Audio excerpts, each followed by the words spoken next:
Hello, everybody. Just hopping on here this morning, doing a little bit of a walk, and I figured I'd take this as an opportunity to kind of start telling my story of how I ended up with agoraphobia and panic disorder. I'm not sure if I'll finish the whole thing. This might be a couple part episode, but I'm on a little walk out here. It's a real pretty area. I've always loved this area. It's only a couple miles from my house. Definitely was a place that I didn't like going a while ago, but I try to come here, I would say, on Sundays. I typically try to come walk around here. I like to stay active. So anyway, let's go back to kind of the beginning of all of this. My anxiety basically started when I was a kid. I won't go into too many details because frankly, they're boring. My first experience, I remember kind of being aware of really what the horror of anxiety could feel like was I had a pretty bad experience on a roller coaster as a kid at Six Flags. That was my first true panic attack. But given the context, right, like, was it really a panic attack? You know, no one really thought much of it. Now, the next thing I'll say is when I really realized there was something off about me, because I do suffer a lot with health anxiety as well. I remember as a kid being absolutely terrified. I was having heart attacks. I remember nights like staying up thinking I was dying. I was afraid that I would accidentally smell gasoline or something like that would make my heart stop. I mean, really, really kind of intense, crazy stuff. You know, I was probably between, let's say, 8 and 10 at that time. So that was kind of I guess, just a little background there. As a kid, I was clearly like predisposed to this sort of thing. Now, let me walk you through, without any question, exactly what really started my agoraphobia panic disorder. And it was a very specific situation. From what I've seen, I think it's fairly relatable. Now, mind you, we got to go back in time about 20 years from as I am today. And long story short, when I was 13 years old, I decided to start experimenting with marijuana, smoking weed. Probably a little young to be doing that, but I did it anyway. And I always like this part of the mountain. Or I guess it's not really a mountain. In my little world, this feels like a mountain. So long story short, me and a couple friends of mine decided to, there's someone walking up, so I'm going to actually get a little quiet with it. I'll spare this part of the story for a second. Maybe act like I'm on like a FaceTime call. Alrighty. The joys of hiding your mental problems from people. Anyway, so I decided that I was going to mess around with some weed, and it didn't go very well. I'll never forget smoking the weed. I was actually in woods kind of like this, and walking up to the tennis courts. I was in like an HOA community. We walked up, and just it totally hitting me. And I remember just that thought in my head, like, this is it. I'm stuck. I'm dying. You know, at 13, I actually, you know, when you see all those DARE programs and stuff, to be fair, I don't know that your average 13-year-old can discern heroin from weed. Like, I thought I was literally dying. Well, kids, I did drugs. I'm dying. It's over. But more than being afraid of dying, I felt like I was going to be stuck in that state forever. I mean, I just felt trapped. I remember thinking, this is my reality now. Everything looks weird. I'm all fucked up, and I'm stuck here forever. And long story short, it was a whole fiasco too. I actually laid down in the middle of this big open field, and the next thing I know, my dad's walking up. He thinks I have heat stroke. I'm back at my house. He's talking to the doctor, and I eventually have to confess to him that I smoked weed. It was just a very bad experience. My friend got caught because of me. So, I mean, you can kind of see on a social level and kind of every level, it was like getting whacked over the head, right? Because it's like you have the panic for the first time. You don't know what the hell's going on. You think you're dying. You humiliate yourself. Your friend gets busted because of you. Your dad ground, all that stuff. So long story short, that happened. again, I mean, I could really drill down into that situation, but we'll leave it at that. It was extremely upsetting to me and really laid the groundwork for really what was to come. Fast forward, by the way, about like some dogs barking up there. Fast forward, damn, what in the hell? Sorry, guys. I keep saying guys like people watch this. Maybe one day. Okay. I'm gonna walk this way till they calm down. But so what ended up happening was, this was my 8th grade year at school. I remember it was a week before I started 8th grade.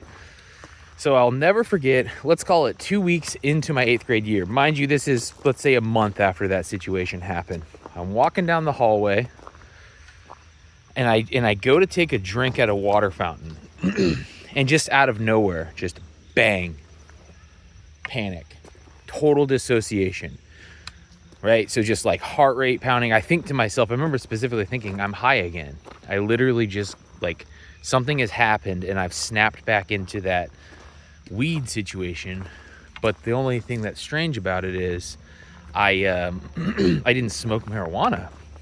And so naturally, this is an extremely, like, disturbing situation to me. And, you know, I go to the nurse, and I remember calling my dad and being like, you got to come get me. I'm dying. You know, my dad comes and picks me up.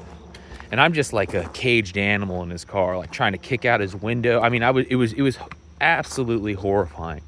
Just panicking. And I didn't know what was going on because, I mean, I'd had anxiety and panic attacks, as I've kind of mentioned in this video prior to that. But the thing is that I never... it was always associated with something, right? Like, well, you smoked weed and now you're freaking out. Well, now that weed trip, if you will, is gone, you're good.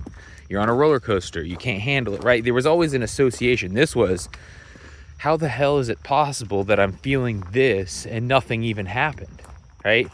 So essentially from there, to move ahead in the timeline a little bit, I had what was, I've come to find out, was depersonalization, derealization from that for a long time. I mean, I remember it was like everything felt off, everything felt weird. It was like I didn't feel like I was in my environment, and it never really got better. I still think to this day I really only recovered because I learned to I basically learned to live with that reality and relearned my environment kind of in this dissociated way. And I don't mean that in the sense that I ever lost touch with reality, like a psychosis thing. It's just like, I think it's one of those, if you know, you know, right? You just kind of feel like everything was off. It's just kind of like you're in a weird sci-fi movie where everything feels unfamiliar and frightening and creepy, and I really still to this day can't put words to it. But and then of course panic attacks. I remember walking home from the bus stop and just literally hugging my backpack. It's like I always, that feeling like I needed to get close to the ground, just like I couldn't, I couldn't function. And all of this is going on while I'm, in 8th grade as basically a kid. And I love my parents. I don't know exactly how. They definitely did the best that they could. I don't know how open I was with them about it or whatever, but I definitely never received the treatment I probably needed, and I just kind of dealt with that. And so that to be clear is like really like the thing that started all of this. Now, what I want to say from there, I did eventually recover, right? So just a little bit about me. I played music growing up. I played in bands. I played sports. I'm a very social person to this day, right? So eventually in high school, I found my footing. I traveled. I flew. I went on cruises. I mean, I had a very active life. So let's say that after that, I recovered for about 6 years, right? Like I wasn't really even thinking about, I was definitely always an anxious person. We'll just put that aside.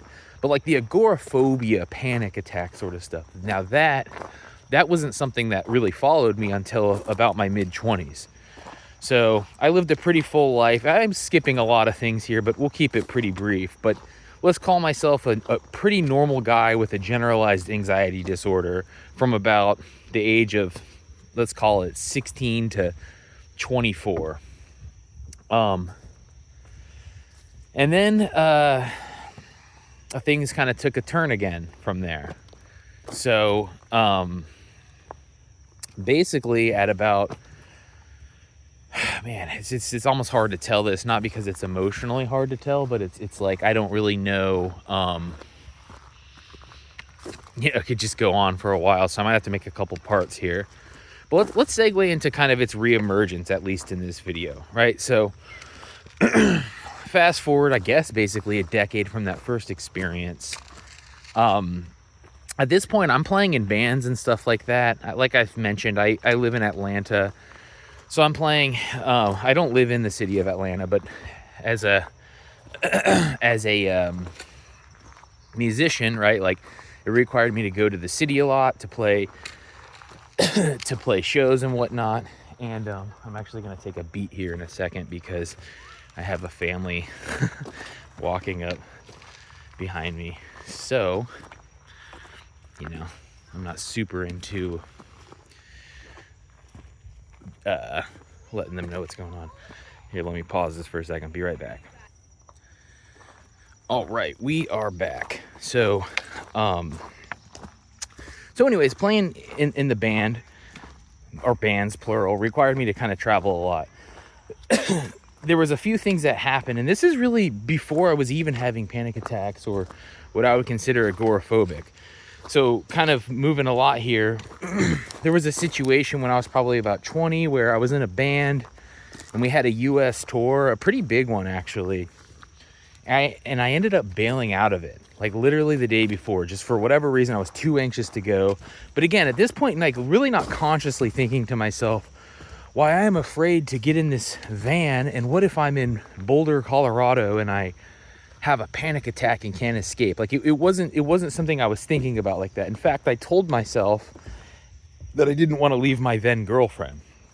So it was more like and mind you, this was a pretty good opportunity for me, at that age. The band was doing good. It was a pretty well-known band in its little respective scene, and it was a good opportunity. So it wasn't like a small situation. But things like that kept cropping up, right? Where I would have a situation and then I wouldn't want to do it, or I wouldn't want to go, but I wouldn't really be sure why. And then it kind of turned into like, well, I can go to Atlanta, I can go to the city, but I can't drive. And that kind of slippery slope all continued onward. And then let's go ahead and get to, I guess, where it really kind of crumbled, if you will. When I was 24 or so, for whatever reason, I decided to lose a lot of weight. Well, not for whatever reason, I was overweight. But so I did a good thing, and I lost quite a bit of weight, actually. Maybe let's call it 50 or 60 pounds. I was very thin. And at that time, my family had just kind of moved away. My brother had a kid, and long story short, as just, I guess, from like a standpoint of being a man or whatever, I was a single guy that I was working in restaurants, and I like kind of didn't know where I was kind of meandering in my life. And I don't know. So the next thing that I know, when I'm losing that weight, I was working at this restaurant, and it kind of started like I'd be working and then I'd get really dizzy or like lightheaded, or like my heart was racing or something. And I was always really afraid of passing out for whatever reason. And basically I was always thinking it was because I like didn't eat enough or something like that. So I kind of got in the situation where I'd bring bananas with me, and to be fair, I was on a pretty big calorie deficit. So it really at that point wasn't unreasonable to think it was like diet associated. But that basically isn't what happened. It turned out to be anxiety. And basically over the course of, let's call it a couple months, I went from basically being able to drive wherever I want, or at least be driven wherever I want, to I also started college around this time. I'd like to point that out. I was, because I had decided to go back to college for whatever reason at like 24 or 25. And I was living with a girlfriend then. And basically, the story isn't particularly entertaining from there, but it just got worse and worse, right? So now I don't want to drive 25 minutes from my house. Oh, now I had a panic attack here. Now, and if you've experienced this, you know how the story goes. Until it got to a point where I was basically, I might be able to go like a mile from my house, or, it was awful. It was absolutely awful. And then navigating, and I'll make probably videos about, just out of curiosity, or not curious, but like from a conversational standpoint, I could do a whole video on all the different, dynamics to going through this sort of thing as a human, or as a young man, or as a man, or whatever, right? Like, how did that affect my relationships? How did I explain this to people? Because, spoiler alert, I dropped out of everything. I quit my bands, which at the time we were actually on a record label, like a decent one. And I don't say that, I'm anonymous anyways, but I had a lot of things going for me, basically. And none of that was enough to, overcome basically the grips of the anxiety and panic that I was feeling. Pardon me for breathing heavy too.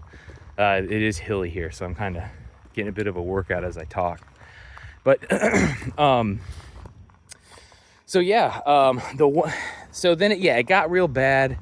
I started going to college, but what I will say is, over those first couple years, let's say it got bad for 6 months, but I was able to get a hold of it. So I even got to a point where I was able to like drive to like Mardi Gras with my friends, and which for context is probably 500 miles from where I'm at. I went out of town a couple times. I ended up playing in a band again and playing shows. So I got to a point of decent functioning, albeit white knuckling. Like, it was never like my anxiety was gone. It was just like I was able to basically function to a degree, but it was kind of to my peril. It wasn't like I was having a great time doing it. So it wasn't a good situation. But so let's fast forward a little further, and this will take us closer to present day.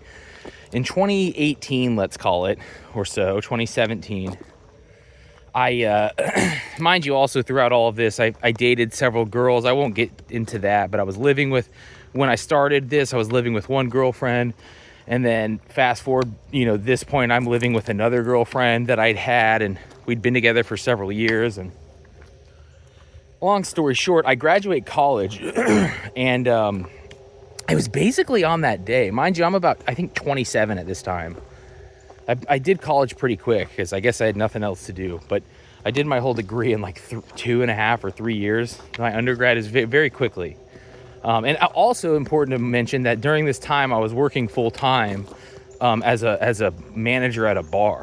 So I would work basically from 5 to 2 in the morning or something like that, or midnight, or it just depended.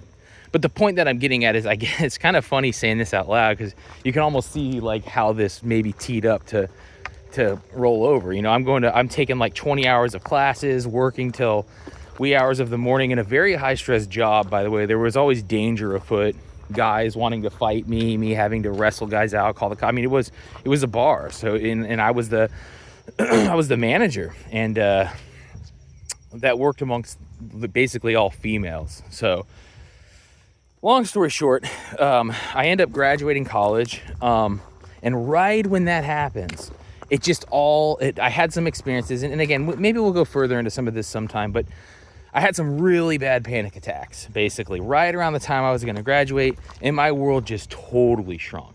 It was like what had happened, let's call it 4 years prior, but like on steroids.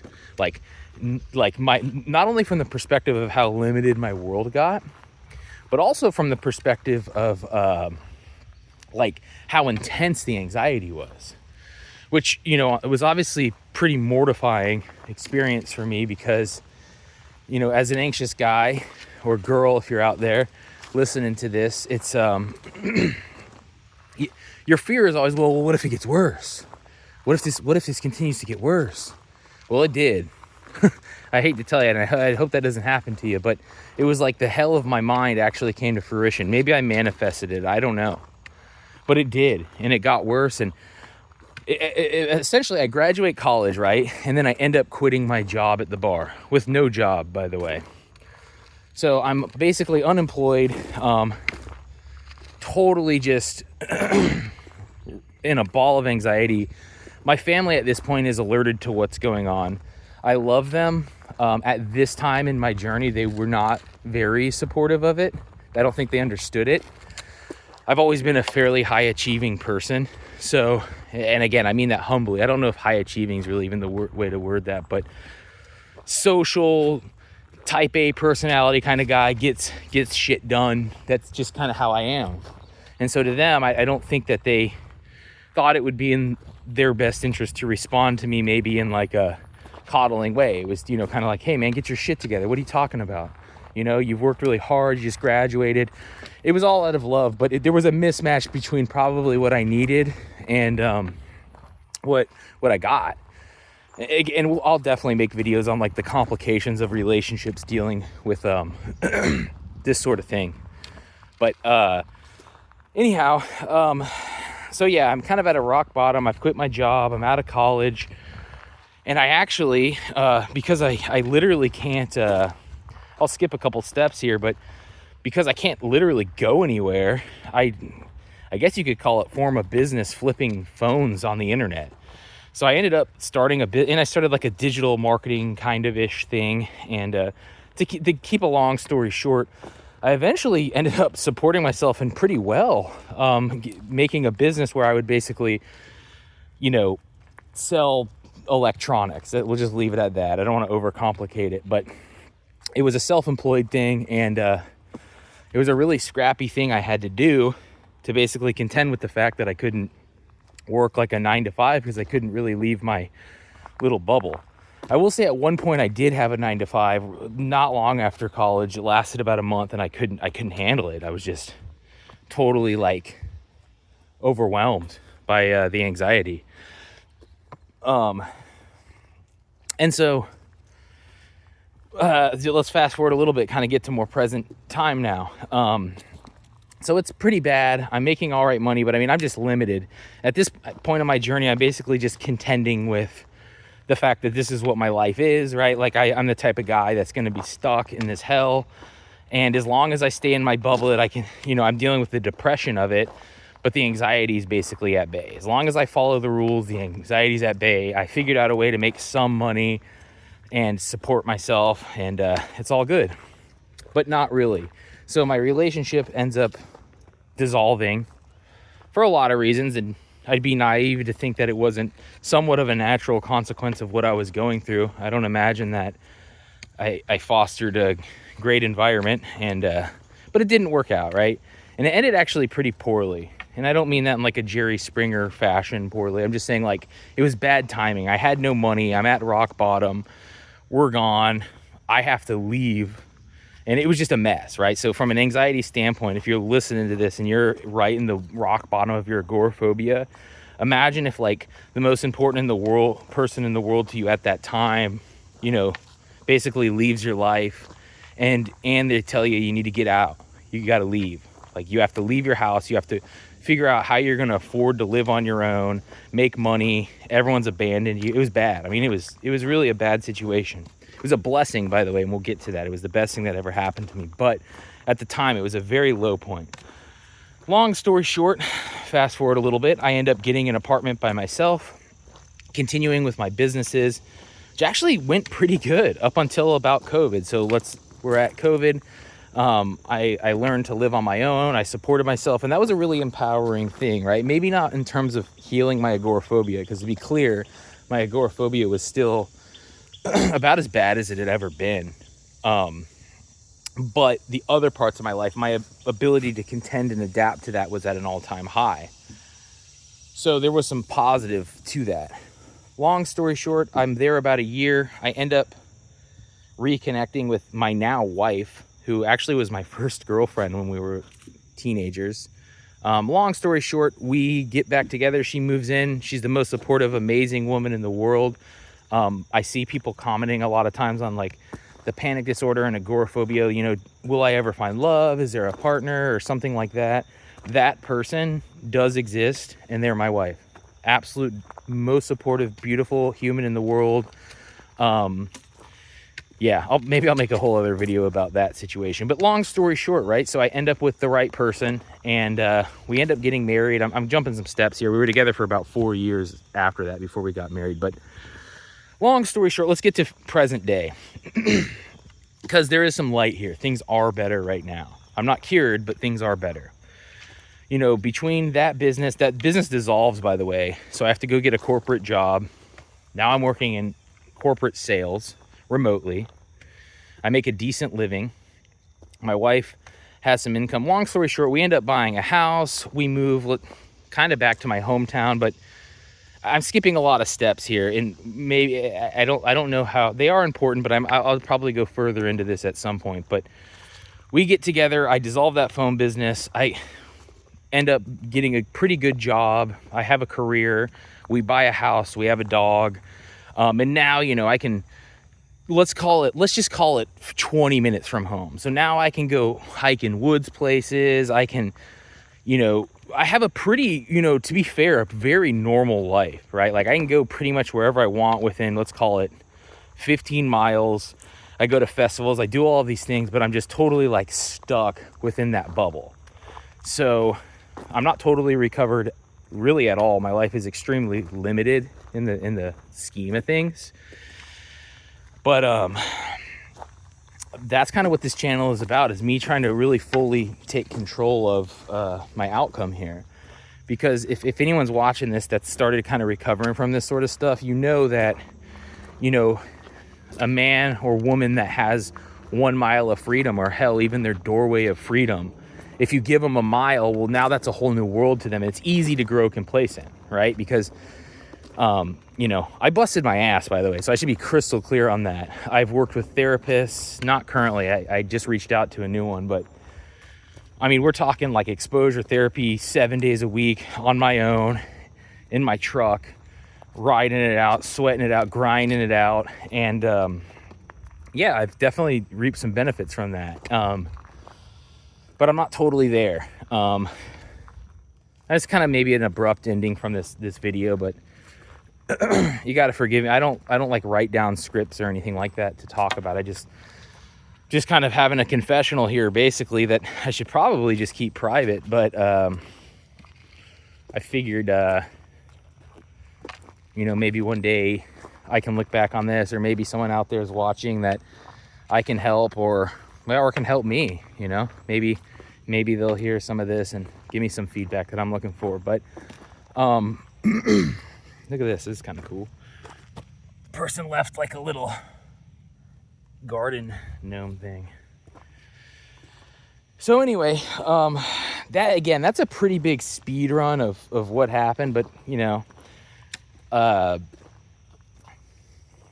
think that's probably enough for now. And I do think over time, as I work through this stuff, I'll probably go back to individually those chapters, and probably for myself. I'm under no delusion that this is particularly fascinating to anybody. You know, I don't have, what do they call that, main character energy right now. Or I suppose I do. I mean, I'm posting this to YouTube, but you know, I'm not under some delusion that people are foaming at the mouth to hear what the fuck's going on in my life. But you know, if for myself and for anyone that's interested, probably in the future, I might go like, because I have a lot to say about really each of those chapters, but not so much about the events that happened, but kind of like the, you know, what kind of got me through those things, and the lessons that I learned from it, and that kind of stuff. So again, as someone that suffers from this, if you're listening, you probably clearly understand, you know, how even 1 minute blurb from this whole thing probably could have realistically been dissected down into a whole 30-minute episode, right? Like how to emotionally cope with, you know, your shrinking world with panic disorder and agoraphobia while maintaining a romantic relationship. I mean, that in and of itself is the most clickbait title I've ever heard. But I mean, it's a true thing. It's a facet within the situation. So anyway, if anyone's made it this far, thank you for starters. I hope you're doing well. I'm always here for you. If leave a comment or whatever, I always will respond to them. I think this is cooler than just like blurring my face out and talking. Maybe it isn't, I don't know. So it was great doing this video for myself, and I hope someone out there gets something out of it. But everyone take care, and I'll be back.